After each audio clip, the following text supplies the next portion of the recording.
Hello guys. आज हम क्या पढ़ते हैं, कुछ और भी कुछ नया, आज कुछ सीखने का मन कर रहा है ना। आज वो हमने जैसे कि लास्ट टाइम हम लास्ट जो वीडियो थी उसमें हमने परसेंटेज साइन कैरेक्टर दिखा दी, पढ़ लिया था हमने। ठीक है, उसमें भी एक क्वेश्चन आया था जिसमें मैंने आपको डाइपोल मोमेंट के बारे में कुछ बताया, डाइपोल मोमेंट से रिलेट करके क्वेश्चन बताया था। तो आज हम डाइपोल मोमेंट को सॉल्व करते हैं। कुछ प्रॉपर्टीज़ है डाइपोल मोमेंट, और डाइपोल मोमेंट होता है कि उस प्रॉपर्टीज़ को हम अच्छे से सॉल्व करते हैं। ठीक है, चलो स्टार्ट करते हैं। तो जैसा कि मैंने लिखा है यहाँ पे, डाइपोल मोमेंट होने के लिए कंपाउंड आपका पोलार होना चाहिए। अगर पोलार नहीं है तो कंपाउंड के पास लोन पेयर होना नेसेसरी है। ये आप दिमाग में बिठा लो। डाइपोल मोमेंट के लिए कंपाउंड हमेशा क्या होना चाहिए, एक तो आपका पोलार होना चाहिए। अगर वो कंपाउंड आपका पोलार नहीं है तो उसके पास क्या होना चाहिए, उसके पास लोन पेयर की डेंसिटी होनी चाहिए। अगर लोन पेयर की डेंसिटी है तो ही वो कंपाउंड आपका डाइपोल मोमेंट इंडिकेट करेगा। ठीक है, जैसे कि मैंने लिखा एक्सप्रेशन उसका लिखा है, डाइपोल मोमेंट का जो एक्सप्रेशन है वो है म्यू रिलेट करता है डाइपोल मोमेंट को। Mu is equal to charge into displacement, ये डेल्टा है into D, delta is equal to charge into D is equal to displacement, बराबर है। तो डाइपोल मोमेंट का मतलब क्या, जब चार्ज आपका बढ़ेगा या तो जब आपकी डिस्प्लेसमेंट बढ़ेगी तो दोनों का जो मल्टीप्लिकेशन होगा वही उसका डाइपोल मोमेंट होगा।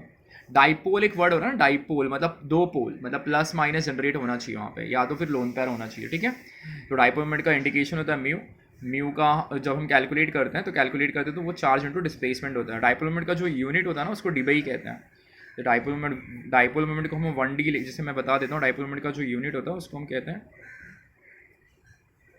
डीबाई कहते हैं। डाइपोल मोमेंट का जो इंडिकेशन है उसको डीबाई कहते हैं। ठीक है, तो ये आप बेसिक चीज़ है, ये आप याद रख लो। ठीक है, अब मैंने कुछ आगे लिखा है, dipole moment is directly proportional to electronegativity. मतलब पहले तो मस्ट है कि नेगेटिव कंपाउंड होना चाहिए वहाँ पर, मतलब नेगेटिव चीज़ वहाँ पे होनी चाहिए। जितना ज़्यादा नेगेटिव है उतना ज़्यादा वो कंपाउंड आपका पोलर है, उतनी उसकी डाइपोल मोमेंट वहाँ पे बढ़ेगी। ठीक है, ठीक है। अब जैसे कि मैं यहाँ पे अगर मैं आपको बता देता हूँ, जैसे कुछ फॉर्मूला मुझे लिख के दिया हुआ है, जैसे कि मैं बोलता हूँ CH4 है, मेरे पास सी एच फोर पड़ा हुआ है। क्या CH4 मेरा पोलार है क्या, तो CH4 एक मेरा नॉन पोलर कंपाउंड है। तो जब मैं CH4 के लिखूंगा तो ये टेट्राहाइड्रल होगा, मतलब एक H यहाँ पे होगा, एक H यहाँ पे होगा, एक H यहाँ पे होगा और एक H यहाँ पे होगा, बराबर है। मतलब अगर मैं एरो इंडिकेशन इसका अगर मैं डालूँ ना एरो इंडिकेशन, तो ये इसके टूवर्ड्स में बैठेगा। इसका एरो इंडिकेशन डालूंगा तो ये इसके टूवर्ड्स में बैठेगा। उल्टा करना, ये इसके टूवर्ड्स में बैठेगा। इसका एरो इंडिकेशन डालूंगा तो ये इसके टूवर्ड्स में बैठेगा। इसका एरो इंडिकेशन डालूंगा तो ये पकड़ लो, ये इसके टूवर्ड्स में बैठेगा। और इसका अगर एरो इंडिकेशन डालूंगा तो ये इसके टूवर्ड्स में बैठेगा। तो उस कंडीशन में पकड़ लो, ये आपका डेल्टा पॉजिटिव है, ये भी डेल्टा पॉजिटिव है, ये भी डेल्टा पॉजिटिव है, और ये भी डेल्टा पॉजिटिव है, और ये आपका डेल्टा नेगेटिव है, ये आपका वहाँ पे डेल्टा नेगेटिव है। तो अगर आप देखो तो सब जगह पे सिमेट्रिसिटी दिख रही है ना, सब जगह पे अपनी क्या आ रही है, सिमेट्रिसिटी आ रही है। सिमेट्रिसिटी होने की वजह से इसका डाइपोल मोमेंट हमेशा जीरो रहेगा, याद रखना। ये सिमेट्रिसिटी अगर जनरेट कर रही है ना, तो सिमेट्रिसिटी की वजह से उसका डाइपोल मोमेंट हमेशा वहाँ पे जीरो रहता है। डाइपोल मोमेंट का जो इंडिकेशन है ना, जो ये एरो इंडिकेशन है, वो एरो इंडिकेशन टूवर्ड्स में हमेशा याद रखो नेगेटिव एलिमेंट के टूवर्ड्स में होता है। तो यहाँ पे कैसे ना, कार्बन दे रहा है तो कार्बन प्लस माइनस अपना दोनों इंडिकेट करता है। पहले तो मैंने बोला आपको पोलार होना चाहिए, तो पोलार तो है ही नहीं, ये तो नॉन पोलार है। तो नॉन पोलार में जब मुझे इंडिकेशन डाल दिया तो मैंने कार्बन को नेगेटिव ले लिया और हाइड्रोजन को पॉजिटिव ले लिया, और इसके टूवर्ड्स मैंने दिखा दिया उसको। सिमेट्रिसिटी होने की वजह से सब एक दूसरे को कैंसिल आउट कर रहे हैं, कैंसिल आउट करेंगे तो उसका डाइपोल मोमेंट हमेशा जीरो रहेगा। ठीक है, अब मुझे जैसे यहाँ पे मुझे पूछता है, एक और मैं आपको बता देता हूँ, जैसे मुझे बोलता है क्या NH3 है, क्या NH3 डाइपोल मोमेंट इंडिकेट करता है क्या, तो मैं बोलूँगा हाँ सर इंडिकेट करता है। ये भी तो अपना बोलते हैं ना, ये भी तो अपना नॉन पोलर ही पकड़ लो। बट यहाँ पे कैसे ना एक लोन पेयर होता है, यहाँ पे एक H आपका हो गया, यहाँ पे एक H आपका हो गया, और एक H आपका यहाँ पे हो गया। तो ये एक लोन पेयर की भी, तो ये एक लोन पेयर का ये डेंसिटी हो गया। तो मतलब मेरा जो मैं अगर यहाँ पे एरो इंडिकेशन अगर मैं इसका करूँगा, तो जो मेरा एरो इंडिकेशन आएगा वो एरो इंडिकेशन कुछ ऐसा आएगा। मतलब ये इसके टूवर्ड्स में एरो इंडिकेशन देगा, और ये भी इसके टूवर्ड्स में एरो इंडिकेशन दे रहा है, ये भी इसके टूवर्ड्स में एरो इंडिकेशन दे रहा है, और ये भी इसके टूवर्ड्स में एरो इंडिकेशन दे रहा है। ये देखो एरो इंडिकेशन दे रहा है। तो अगर आप देखो यहाँ पे, तो मतलब यहाँ पे ये डाइपोल मोमेंट आपका शो करेगा। डाइपोल मोमेंट ये क्या रहेगा, कभी भी इसका डाइपोल मोमेंट जीरो नहीं आएगा, कभी भी इसका डाइपोल मोमेंट जीरो नहीं आएगा। ठीक है, अगर यहीं पे अगर मैं बोलता हूँ NF3 है,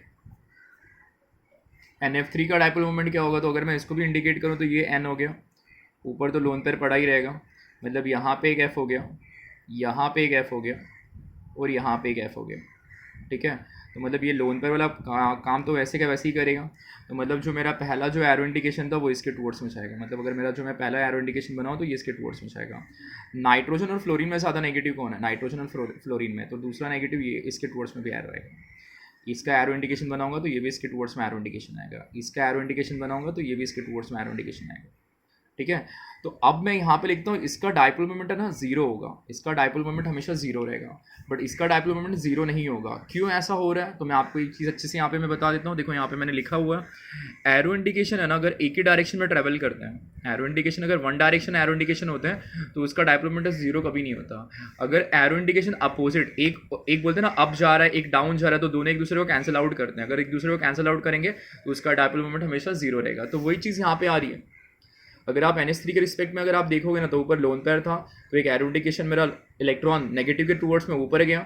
ये दोनों में नेगेटिव कौन है? ये दोनों में नेगेटिव मेरा नाइट्रोजन नेगेटिव है, तो ये एरो इंडिकेशन इसके टूवर्ड्स में गया। देखो सारा एरो इंडिकेशन एक ही डायरेक्शन में जा रहा है, तो मतलब ये डाइपोल मोमेंट इंडिकेट करेगा। यहाँ पे कैसे ऑलरेडी लोन पेयर था तो मैंने ऊपर एक डाल दिया। ये दोनों में नेगेटिव कौन है? तो ये सादा नेगेटिव है, एरो इंडिकेशन इसके टूवर्ड्स में आ गया, यहाँ पे भी इसके टूवर्ड्स में आ गया, यहाँ पे भी। मतलब ये दोनों एक दूसरे को क्या कर रहे हैं? कैंसिल आउट कर रहे हैं। कैंसिल आउट करेंगे तो मतलब इसका डाइपोल मोमेंट हमेशा जीरो रहेगा। ठीक है, समझ में आ गया? तो डाइपोल मोमेंट होने के लिए कंपाउंड आपका देखो यहाँ पे कंपाउंड आपका पोलर होना चाहिए, दूसरा यहाँ पे लोन पेयर होना चाहिए। तो मैं मेरे इसमें कैसे था, तो मैंने इसमें दिखा देता ना, यहाँ पे लोन पेयर डाल दिया था। तो लोन पेयर के होने की वजह से एक ही डायरेक्शन में एरो ट्रैवल कर रहा है, डाइपोल मोमेंट शो करेगा। अलग अलग डायरेक्शन में up and down arrow travel कर रहा है, डाइपोल मोमेंट हमेशा वहाँ पे जीरो रहेगा। ठीक है, तो ये बेसिक चीज़ था।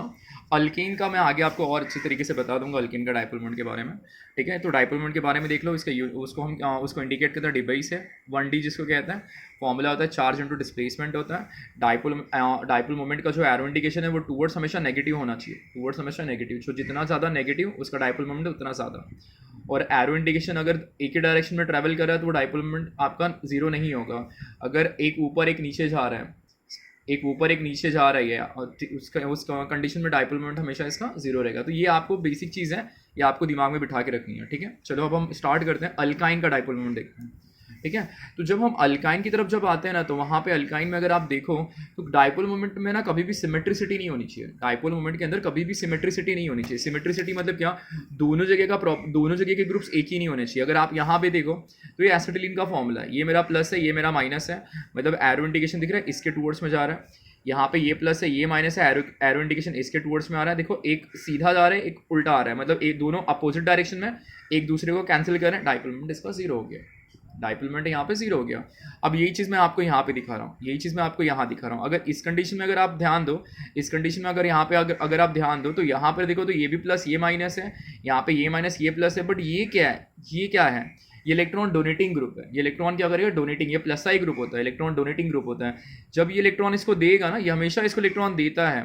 जब ये इलेक्ट्रॉन देगा तो यहाँ पे चार्ज बढ़ेगा। जब यहाँ पे आपका चार्ज बढ़ेगा तो इसका डाइपोल मोमेंट कभी भी जीरो नहीं होगा। हमेशा याद रखना अल्काइन के रिस्पेक्ट के अंदर ना, अगर कार्बन जो कनेक्ट, और ये भी चीज़ याद रखना कि ट्रिपल बॉन्ड है ना, वो हमेशा फर्स्ट कार्बन पे ही आएगा, मतलब टर्मिनल कार्बन पे ही होगा। अगर उसके बाजू में अगर सेम ग्रुप आएगा, जैसे देखो ये आपका सेम ग्रुप आ रहा है, तो इसका डाइपोल मोमेंट हमेशा जीरो रहेगा।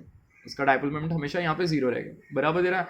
ये ट्रिपल बॉन्ड था ना, वो फर्स्ट कार्बन पे ही हमेशा होना चाहिए, मतलब एक जगह पे H आपका होगा। अब यहीं पे अगर आप देखो तो इस कंडीशन में यहाँ पे भी 4 कार्बन है, यहाँ पे भी 4 कार्बन, बट यहाँ पे सिमेट्रिसिटी था। सिमेट्रिसिटी होने की वजह से इसका डाइपोल मोमेंट जीरो हो गया। बट यहाँ पे सिमेट्रिसिटी है क्या? नहीं। यहाँ पे कैसे था? ये पूरा का पूरा ग्रुप इलेक्ट्रॉन डोनेटिंग ग्रुप है, ये पूरा का पूरा इसको इलेक्ट्रॉन डोनेट करेगा। जब डोनेट करेगा तो यहाँ पे डेल्टा माइनस की वैल्यू बढ़ेगी। जब डेल्टा माइनस मतलब चार्ज बढ़ेगा तो डाइपोल मोमेंट जीरो कभी नहीं होगा।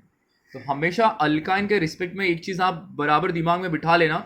मैं यहाँ पे फैक्ट्स में मैंने लिखा भी है कि अगर सिमेट्रिकल ग्रुप है, अगर सिमेट्रिकल अल्काइन है तो उसका डाइपोल मोमेंट हमेशा जीरो रहेगा। उसका डाइपोल मोमेंट हमेशा जीरो रहेगा कि दोनों साइड से वो कैंसिल हो जाएगा।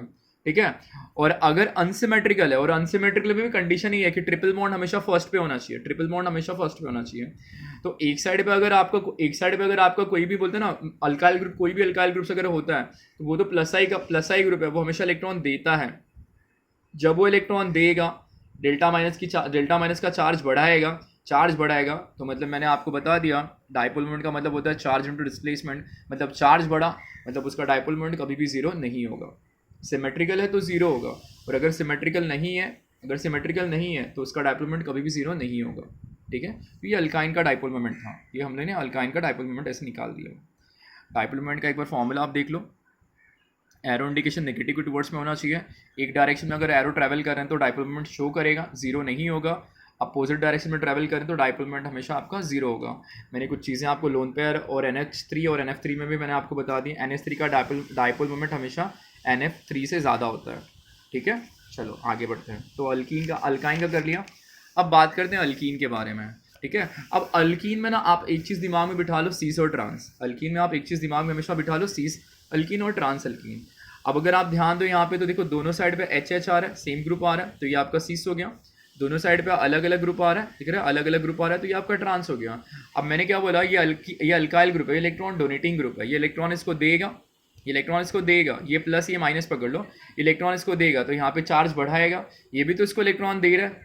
अब इस कंडीशन में देखो ये इसको इलेक्ट्रॉन दे रहा है, ये इसको इलेक्ट्रॉन दे रहा है। अगर आप एरो इंडिकेशन की अगर बात करो तो मैंने बोला ना, देखो ये यहाँ दे रहा है और ये यहाँ दे रहा है, मतलब ये इसको दे रहा है और ये फिर इसको दे रहा है। एरो का इंडिकेशन क्या हो रहा है, एक डायरेक्शन में ट्रेवल कर रहा है कि अपोजिट डायरेक्शन में आ रहा है। दोनों एरो इंडिकेशन एक ही डायरेक्शन, बोलते हैं ना दोनों एरो इंडिकेशन अपोजिट डायरेक्शन में ट्रेवल कर रहा है।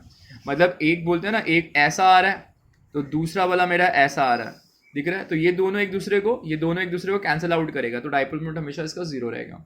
यहाँ पे दोनों एरो इंडिकेशन एक ही डायरेक्शन में ट्रेवल कर रहा है, ये भी यहाँ जा रहा है, ये भी यहाँ आ रहा है, तो यहाँ पे डाइपोल मोमेंट जीरो कभी नहीं होगा। तो हमेशा याद रखना, सिस का डाइपोल मोमेंट ट्रांस से हमेशा ज़्यादा होता है, बट वो एक्सेप्शन है, कहीं पे एक्सेप्शन आता है, वो भी एक्सेप्शन मैं आपको बता देता हूँ।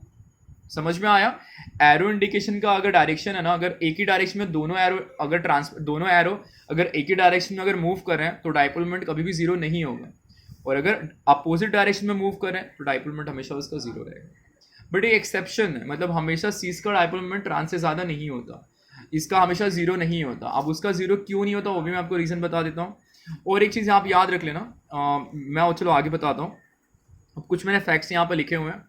Dipole moment of cis always greater than the dipole moment of trans, because in the trans मैंने ऑलरेडी लिख दिया कि एरो इंडिकेशन जो है ना वो अपोजिट डायरेक्शन में, एक यहाँ पर एक यहाँ पे, मैंने पीछे आपको समझाया हुआ है, पीछे मैंने आपको यहाँ पे बता दिया कि अगर अपोजिट डायरेक्शन में होंगे तो जीरो होगा डाइपोल मोमेंट, एक डायरेक्शन में ट्रेवल करेंगे तो शो करेगा, जीरो कभी नहीं होगा वो।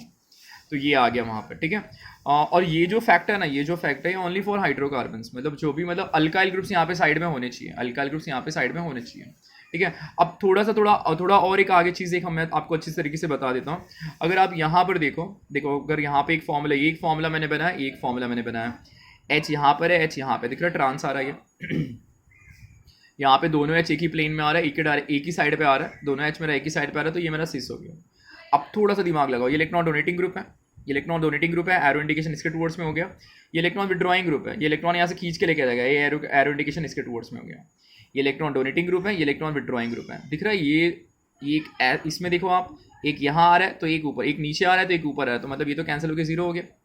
अब ये दे रहा है और ये यहाँ से खींच रहा है, दिख रहा है। एरो इंडिकेशन एक ही डायरेक्शन में ट्रैवल कर रहा है, एक ही डायरेक्शन में अगर आपका ये ट्रैवल करेगा तो ये डाइपोल मोमेंट जीरो कभी नहीं होगा। तो ये था मेरा ट्रांस वाला सिस्टम, ये मेरा ट्रांस वाला सिस्टम था। अगर मैं वही बोल रहा हूँ ना कि ट्रांस के रिस्पेक्ट में ना अगर हम ग्रुप अगर हम अलग अलग अगर डालते हैं ना तो वो आपका डाइपोल मोमेंट जीरो कभी नहीं होगा। और अगर हम सेम ग्रुप रखते हैं, दोनों साइड पे अगर हम सेम ग्रुप रखते हैं तो एरो इंडिकेशन उसका एक ही एरो इंडिकेशन अगर आप देखो तो ये एरो इंडिकेशन यहाँ जा रहा है तो दूसरा एरो इंडिकेशन उसके अपोजिट में आ रहा है, तो वो तो आपका हमेशा जीरो ही रहेगा। तो बस आपको ये ध्यान में रखना है, एरो इंडिकेशन अगर अपोजिट डायरेक्शन में है तो जीरो रहेगा, एरो इंडिकेशन अगर सेम डायरेक्शन में ट्रैवल करेगा तो जीरो कभी नहीं होगा। तो वही हो रहा था इस कंडीशन में, सिस वाले का अब जीरो हो गया और ट्रांस वाला जीरो यहाँ पे नहीं हुआ। तो वो आप एक चीज़ दिमाग में बिठा लो, ट्रांस देखो यहाँ पे, but trans not always zero in dipole moment if the different group present on the opposite side it shows, मतलब डाइपोल मोमेंट आपका शो करेगा। अगर डिफरेंट ग्रुप अगर आपका अपोजिट डायरेक्शन, डिफरेंट ग्रुप्स है ना जो आपका अपोजिट साइड पे अगर आ रहा है ना, मतलब डायगोनल पे अगर आ रहा है ना, तो डाइपोल मोमेंट आपका ट्रांस वाला पार्ट शो करेगा। यहाँ पे सीजो ट्रांस हमने कैसे असाइन किया है, एच को देख के असाइन किया है। चलो थोड़ा और नीचे देखते हैं। अब इसमें भी अगर आप देखो, अभी मैं बोलता हूँ कि इसका भी तो डाइपोल मोमेंट जीरो होना चाहिए था, इसका भी डाइपोल मोमेंट जीरो होना चाहिए था। अब कैसे जीरो होगा मुझे बताओ, ये इसको इलेक्ट्रॉन देगा, ये इसको इलेक्ट्रॉन देगा, ठीक है। दोनों तो अपोजिट डायरेक्शन में आ रहा है ना, दोनों तो अपोजिट डायरेक्शन में आ रहा है, बट मुझे बताओ यहाँ का नेट चार्ज और यहाँ का नेट चार्ज आपका सेम हो रहा है क्या? दोनों जगह का नेट चार्ज आपका सेम हो रहा है क्या? नहीं हो रहा है। ये बल्कि ग्रुप्स है इसके कंपैरिजन में, तो दोनों जगह का अगर नेट चार्ज अगर जीरो नहीं हो रहा है तो भी उसका डाइपोल मोमेंट कभी जीरो नहीं होता। यहाँ पे अगर आप ध्यान दो सीजो ट्रांस में ये सारी चीज़ें आप ध्यान रखो, यहाँ का जो चार्ज है और यहाँ का जो चार्ज है, वहाँ का नेट चार्ज, दोनों जगह का नेट चार्ज हमेशा सेम है। तो नेट चार्ज अगर सेम है तो आपका डाइपोल मोमेंट हमेशा जीरो रहेगा। ये अल्काइल के रिस्पेक्ट में मैं बात कर रहा हूँ, अल्काइल के रिस्पेक्ट में। अब यहाँ पे भी तो दोनों डायरेक्शन में अल्काइल ग्रुप्स था, बट कंडीशन क्या था, यहाँ का नेट चार्ज और यहाँ के नेट चार्ज में फर्क है। यहाँ पे बल्कि ग्रुप्स आ गया, बल्कि ग्रुप्स की वजह से इसका नेट चार्ज बढ़ गया, नेट चार्ज यहाँ पे बढ़ रहा है। तो अगर दोनों जगह का नेट चार्ज अगर अलग अलग आता है और एरो इंडिकेशन भी अगर अपोजिट डायरेक्शन में आता है तो भी उसका डाइपोल मोमेंट कभी भी जीरो नहीं होता।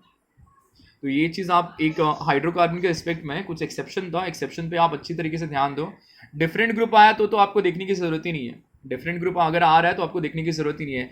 एरो इंडिकेशन एक डायरेक्शन में ट्रेवल कर रहा है, डाइपोल मोमेंट जीरो कभी नहीं होगा। एरो इंडिकेशन अपोजिट डायरेक्शन में है तो हमेशा जीरो ही रहेगा वो। लेकिन अगर हाइड्रोकार्बन में अगर अल्काइल अल्काइल ग्रुप आ रहा है तो आपको एक बार नेट चार्ज भी देखना है वहाँ पर, ठीक है। तो ये था अल्कीन के रिस्पेक्ट में हम लोगों ने देख लिया।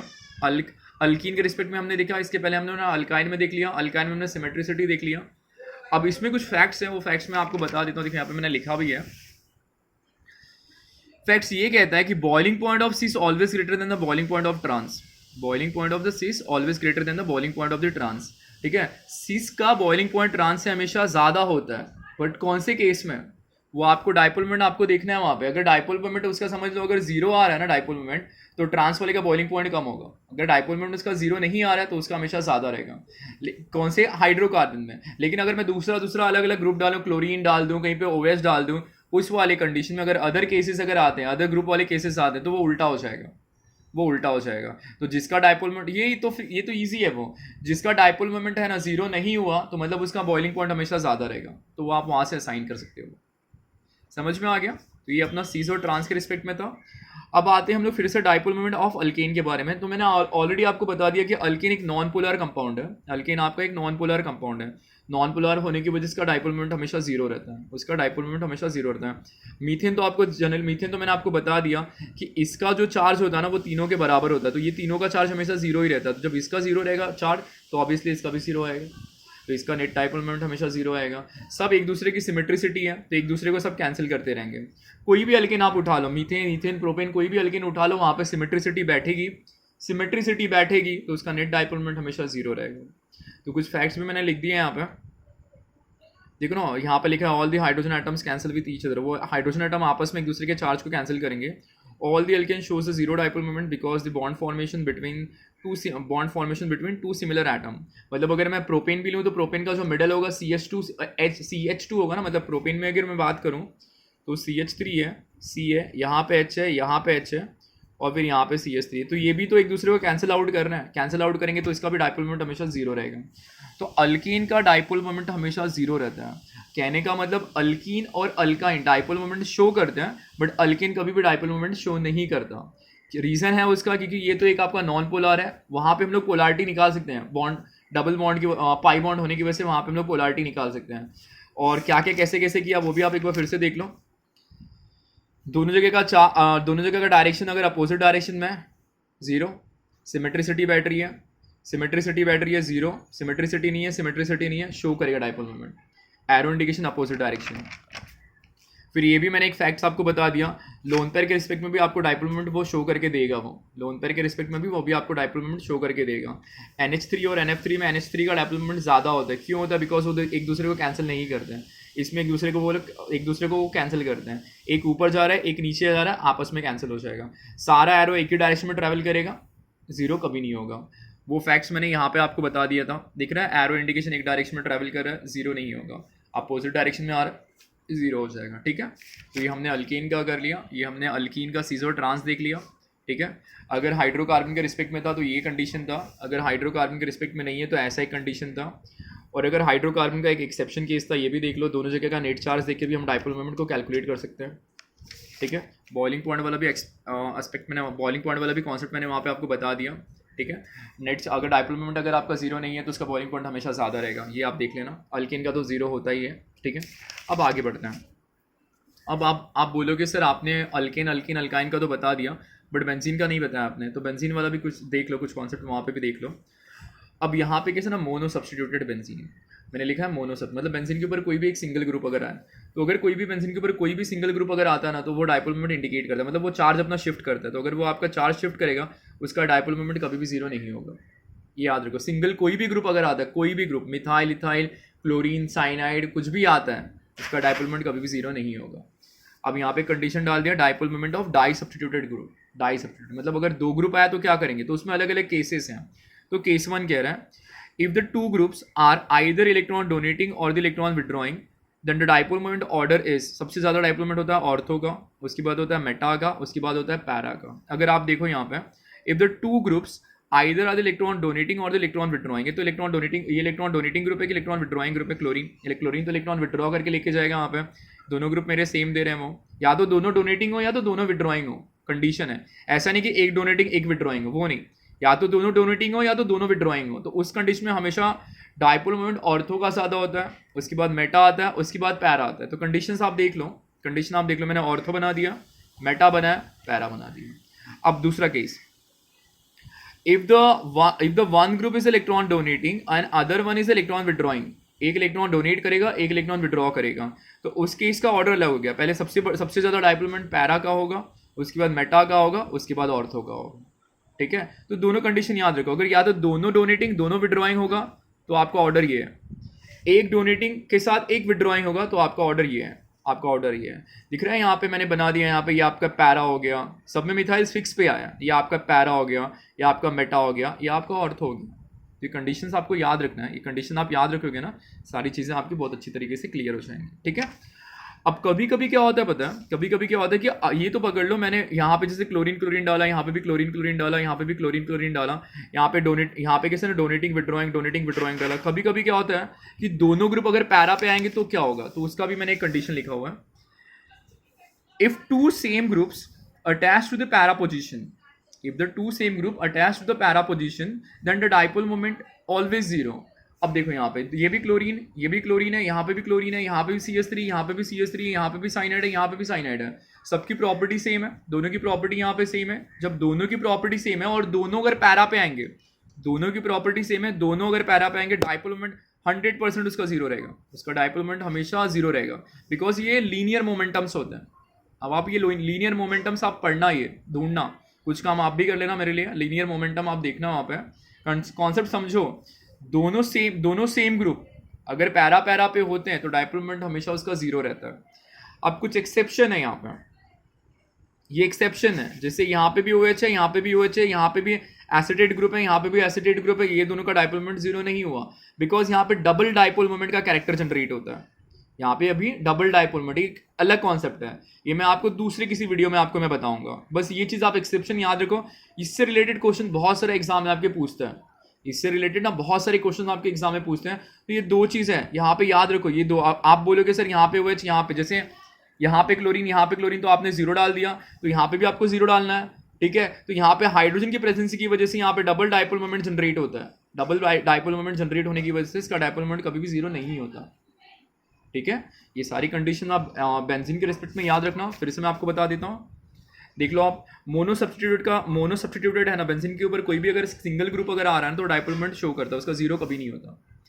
डाई सब्स्टिट्यूटेड में केसेस हैं, अगर दो ग्रुप अगर आ रहे हैं, या तो दोनों डोनेटिंग या तो दोनों विड्रॉइंग है, या तो दोनों डोनेटिंग या तो दोनों विड्रॉइंग है, तो उस वाले केस में सबसे ज़्यादा डाइपोल मोमेंट ऑर्थो का होता है, उसके बाद मेटा का होता है, उसके बाद पैरा। ये तो जीरो हो गया, ये तो आपको पता चल गया, दोनों सेम ग्रुप, दोनों पैरा पैरा पैरा, जीरो हो गया।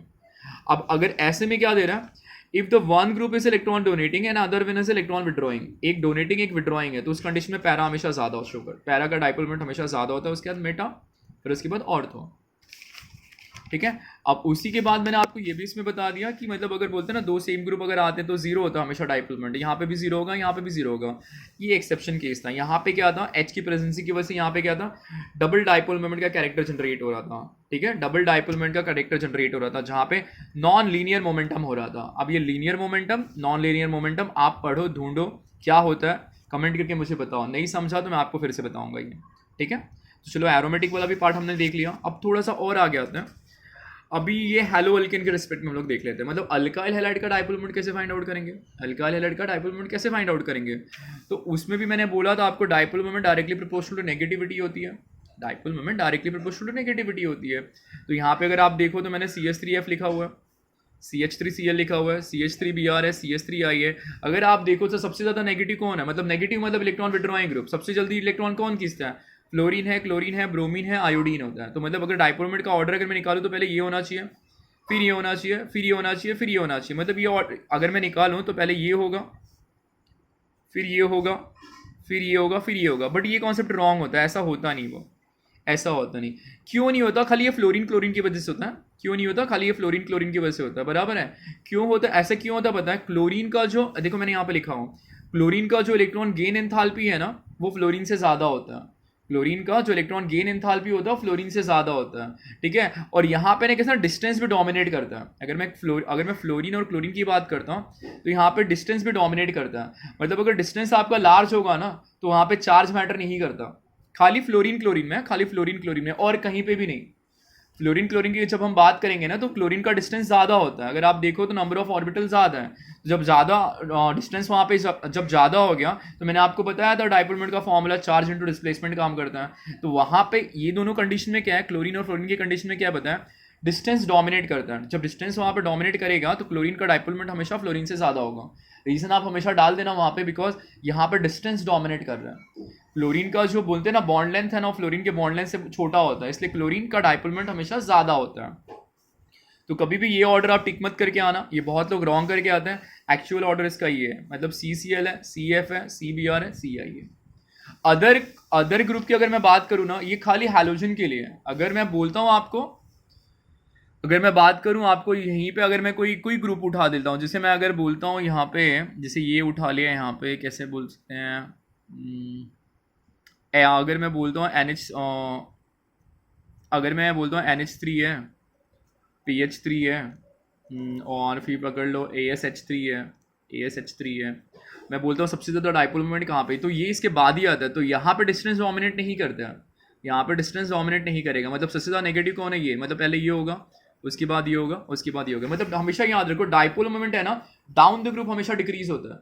हमेशा याद रखो डाइपोल मोमेंट है ना, डाउन द ग्रुप हमेशा डिक्रीज होता है, बिकॉज नेगेटिविटी कम होगा तो डाइपोल मोमेंट हमेशा आपका वहाँ पे डिक्रीज होगा। लेकिन हैलोजन के कंसेप्ट में वो उल्टा, हैलोजन के कंसेप्ट में खाली फ्लोरीन और क्लोरीन बीच में बीच क्लोरीन और फ्लोरीन है, बीच में कुछ ना कुछ प्रॉब्लम क्रिएट करेगा।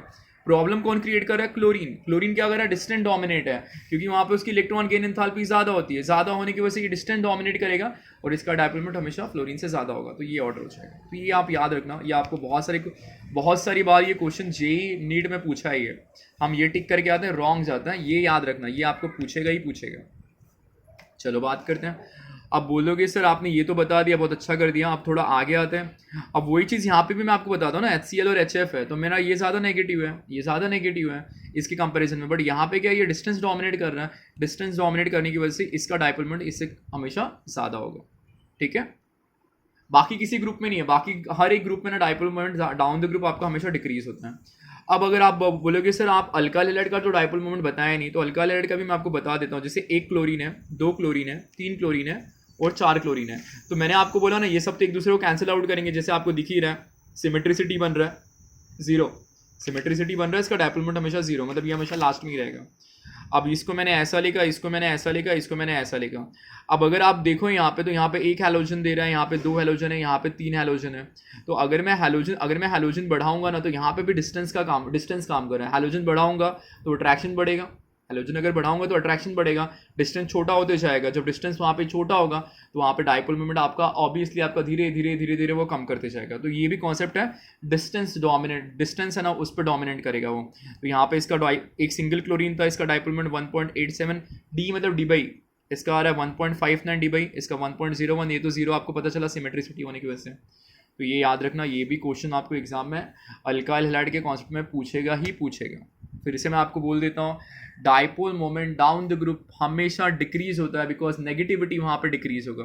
बट हैलोजन के कंसेप्ट में थोड़ा सा चेंज है, फ्लोरीन और क्लोरीन में क्लोरीन है ना वो डिस्टेंस डोमिनेट करता है। डिस्टेंस डोमिनेट अगर करेगा तो क्लोरीन का डाइपोल मोमेंट फ्लोरीन से हमेशा ज़्यादा रहेगा, ठीक है।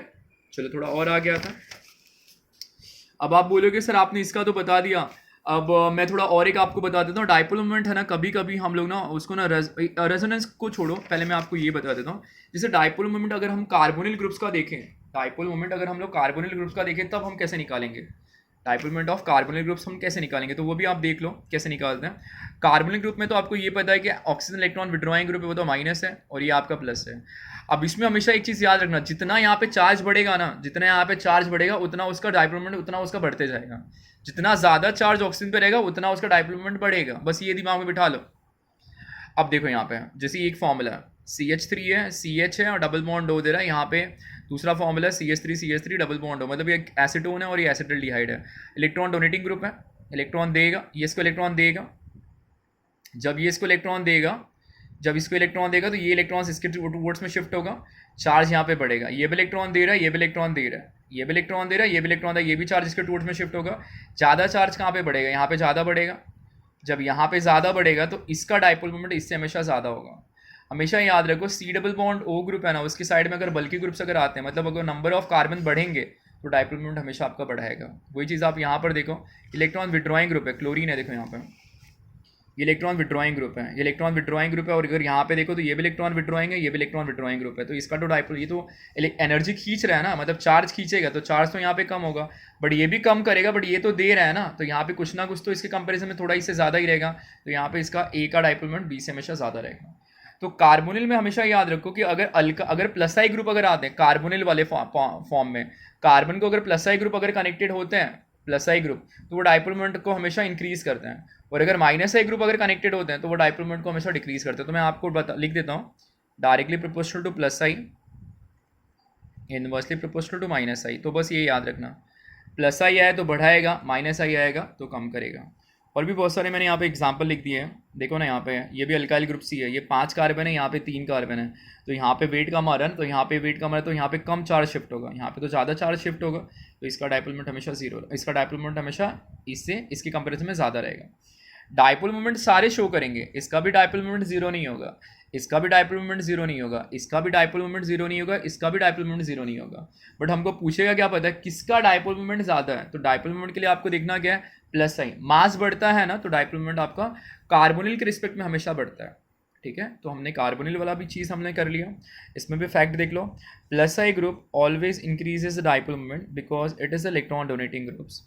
ठीक है, इंक्रीजेज द डाइपोल मोमेंट, मतलब प्लस आई ग्रुप हमेशा इलेक्ट्रॉन, प्लस आई ग्रुप जो भी है अल्काइल, मिथाइल, इथाइल, प्रोपाइल जो भी है वो हमेशा इलेक्ट्रॉन देगा। इलेक्ट्रॉन देने की वजह से डेल्टा मतलब चार्ज बढ़ाएगा, डेल्टा माइनस को इंक्रीज़ करेगा। जब वो इंक्रीज़ करेगा तो वहाँ पे हमेशा आपका डाइपोल मोमेंट बढ़ेगा। ठीक है, इसमें आपको बहुत सारे अलग अलग टाइप से क्वेश्चन आ सकते हैं, ये इतना चीज़ आप दिमाग में बिठा लेना। चलो अब हम बात करते हैं थोड़ा, ये तो हमने देख लिया, अब हम थोड़ा रेजोनेंस के बारे में देखते हैं, क्या रेजोनेंस इफेक्ट करता है क्या डाइपोल मोमेंट को। तो चलो वो भी देख लेते हैं।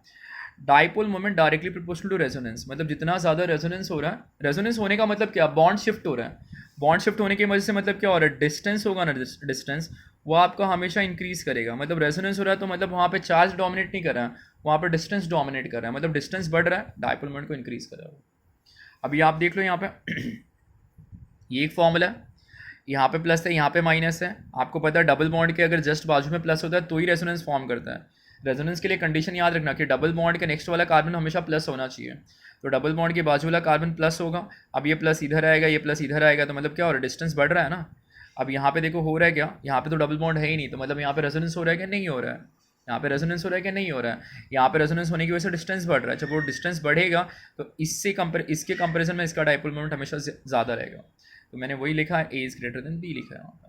ठीक है, यहाँ पे भी इसका भी डाइपोल मोमेंट ये भी शो करेगा, ये भी डाइपोल मोमेंट शो करेगा, इसका भी जीरो नहीं होगा, इसका भी जीरो नहीं होगा, बट ज़्यादा किसका होगा, इसमें पूछेगा आपको ज़्यादा किसका है। तो रेजोनेंस होने की वजह से डाइपोल मोमेंट डिस्टेंस बढ़ेगा, डिस्टेंस बढ़ेगा तो उसका डाइपोल मोमेंट हमेशा ज़्यादा रहेगा। अब एक एग्जाम्पल और लिखा है मैंने यहाँ पे, अभी फिर से OH यहाँ लगा है, OH मैंने यहाँ पे लगा है। अभी आप देखो मैंने क्या बोला, डबल बॉन्ड के जस्ट बाजू में प्लस होना चाहिए, डबल बॉन्ड के बाजू में प्लस नहीं आ रहा है। यहाँ पे कैसे ना डबल बॉन्ड के बाजू में प्लस जनरेट कर सकता हूँ, तो मतलब ये रेजोनेंस फॉर्म करेगा, ये प्लस यहाँ जाएगा, फिर यहाँ जाएगा, डिस्टेंस बढ़ेगा। यहाँ बढ़ रहा है क्या, नहीं बढ़ रहा है, मतलब यहाँ पे क्या हो रहा है, डिस्टेंस इंक्रीज हो रहा है रेजोनेंस की वजह से। तो आंसर क्या हो जाएगा, बी इज ग्रेटर देन ए हो जाएगा। तो इसका आंसर आ जाएगा अपना, मैंने यहाँ पर लिखा भी है, देखो यहाँ पे बी इज ग्रेटर देन ए, देखो ना यहाँ पे लिखा है it don't form the resonance because resonance के लिए क्या होना चाहिए, डबल बॉन्ड के जस्ट बगल वाले कार्बन पे प्लस होना चाहिए। तो यहाँ पे प्लस नहीं, प्लस यहाँ पर है, रेजोनेंस फॉर्म नहीं करेगा, ये आपका रेजोनेंस फॉर्म करेगा। रेजोनेंस फॉर्म करने की वजह से डिस्टेंस बढ़ेगा, डाइपोल मोमेंट हमेशा इंक्रीज होगा। अब यहाँ ये एक एग्जाम्पल और देख लो, क्या ये रेजोनेंस फॉर्म करेगा क्या, ये डबल बॉन्ड है, डबल बॉन्ड के बाजू में प्लस यहाँ आना चाहिए था, बट क्लोरीन तो यहाँ जा रहा है। यहाँ देखो डबल बॉन्ड के बाजू में क्लोरीन यहाँ, मतलब ये उड़ेगा तो यहाँ पे प्लस आएगा, मतलब प्लस का चार्ज मेरा ट्रैवल कर सकता है, तो B is greater than A हो जाएगा। ठीक है, तो हमेशा याद रखना जहाँ पे हमेशा याद रखना जहाँ पे ना रेजोनेंस फॉर्म होगा, जहाँ पे भी रेजोनेंस फॉर्म होगा वो आपका डाइपोल मोमेंट हमेशा इंक्रीज़ करेगा। क्यों करेगा? डाइपोल मोमेंट होने की वजह से डिस्टेंस हमेशा इंक्रीज़ होगा। अगर डिस्टेंस इंक्रीज़ होगा तो भी वहाँ पे तो भी वहाँ पे आपका क्या हो रहा है? डाइपोल मोमेंट बढ़ रहा है वहाँ पे। ठीक है, तो ये रेजोनेंस वाला कॉन्सेप्ट हमेशा याद रखो, ये डिस्टेंस को डोमिनेट करता है। और ये वाला जो कार्बोनिल वाला जो भी कॉन्सेप्ट है ना, वो हमेशा आपको चार्ज को डोमिनेट करता है। और मैंने आपको क्या बता दिया इसके अंदर? ये बता दिया हैलोजन वाले के अंदर मैंने आपको एक्सेप्शन वाला केस बता दिया, एक्सेप्शन वाला केस बता दिया, ये सारी चीज़ें भी मैंने आपको बता दी। ठीक है, किसका डाइपोल मोमेंट ज़्यादा, ये ऑर्डर याद रखना, ये ऑर्डर आपको पूछेगा एग्जाम में। ये बता दिया था कि dipole moment down the group हमेशा डिक्रीज होता है बिकॉज नेगेटिविटी वहाँ पे कम होती जाती है। बॉइलिंग पॉइंट में ये भी बता दिया था, बेंजीन के रिस्पेक्ट में भी बता दिया था, दो सेम ग्रुप पैरा पे आएंगे तो 0-0 होंगे। ठीक है, ये सारी चीज़ें भी मैं बता दिया। डबल डाइपोल मोमेंट का कॉन्सेप्ट भी मैंने बता दिया। ठीक है, तो ये कुछ डाइपोल मोमेंट से रिलेटेड कुछ चीज़ें थी जो मुझे लगा कि आपको बताना चाहिए, आपके एग्ज़ाम के लिए बहुत इंपॉर्टेंट है। ठीक है, एग्ज़ाम में बहुत सारे क्वेश्चन डाइपोल मोमेंट से रिलेटेड आपको पूछते हैं। ठीक है, देख लो आप, ये बॉइलिंग पॉइंट बढ़ता है, याद रखना अगर डाइपोल मोमेंट 0 नहीं है ना तो उसका बॉइलिंग पॉइंट हमेशा ज़्यादा रहेगा। ठीक है, अल्केन का डाइपोल मोमेंट हमेशा 0 रहता है। सिस ट्रांस का कॉन्सेप्ट आप हमेशा याद रख लेना, अगर सेम डायरेक्शन में एरो ट्रैवल कर रहा है तो ही डाइपोल मोमेंट इंडिकेट करेगा, अपोजिट डायरेक्शन में हमेशा 0 रहेगा। कभी कभी ऐसा भी केस आपको मिलेगा, तो इस वाले केस में एरो इंडिकेशन अपोजिट में है बट नेट चार्ज यहाँ पे देख लेना, नेट चार्ज अलग अलग आ रहा है तो भी डाइपोल मोमेंट 0 नहीं होगा। ये तो एक्सेप्शन तो आपको पता चल गया। ठीक है, ये अल्किन सिमेट्रिसिटी देख लिया था और ये डाइपोल मोमेंट का अपना फॉर्मूला था। ठीक है, मैं बार बार आपको एक चीज़ यही इंसिस्ट करूँगा कि अगर आप वीडियो देखो ना, अगर आप वीडियो देखो तो वीडियो स्टार्ट टू एंड पूरा देखो। ऐसे नहीं कि आप 5 मिनट देख के बंद कर दो, 5 मिनट देख के अगर आप बंद करोगे ना तो आपको कुछ समझेगा नहीं। ठीक है, वीडियो पूरा देखो, पूरा देखने पे भी नहीं समझ में आ रहा तो कमेंट करके मुझे बताओ, और अगर वीडियो आपको अच्छी लगे तो प्लीज़ इसको लाइक करो और अपने दोस्तों के साथ इसको शेयर करो। और आने वाला जो आपका 12th का रिजल्ट तो आ गया, आई होप आपके बहुत अच्छे परसेंट आए होंगे, नहीं भी अगर परसेंट आए होंगे बट अगर आपका एलिजिबिलिटी क्राइटेरिया जेई के हिसाब से या नीट के हिसाब से फुलफिल हो रहा है तो भी परसेंटेज 12 का मायने नहीं करता वहाँ पे। आप पढ़ना स्टार्ट करो, आपका एग्ज़ाम जो बोलते हैं ना, नीट का सिलेक्शन या आईआईटी का सिलेक्शन या एनआईटी का सिलेक्शन जो भी होता है वो आपके एंट्रेंस बेसिस पे ही होता है। तो जी जान लगा के एंट्रेंस पढ़ो, जितना ज़्यादा आप पढ़ोगे, जितना ज़्यादा आप क्वेश्चन सॉल्व करोगे ना उतना ज़्यादा आपका कॉन्फिडेंस लेवल बढ़ेगा। ठीक है, फिर से कह रहा हूँ, वीडियो अगर अच्छी लगे तो प्लीज़ लाइक करो, शेयर करो और सब्सक्राइब करो। मिलते हैं अगले वीडियो के लिए, कुछ दूसरा नया टॉपिक लेके आते हैं, कुछ नए टॉपिक से रिलेटेड मैं आपको कुछ बताऊँगा। ठीक है, चलो बाय।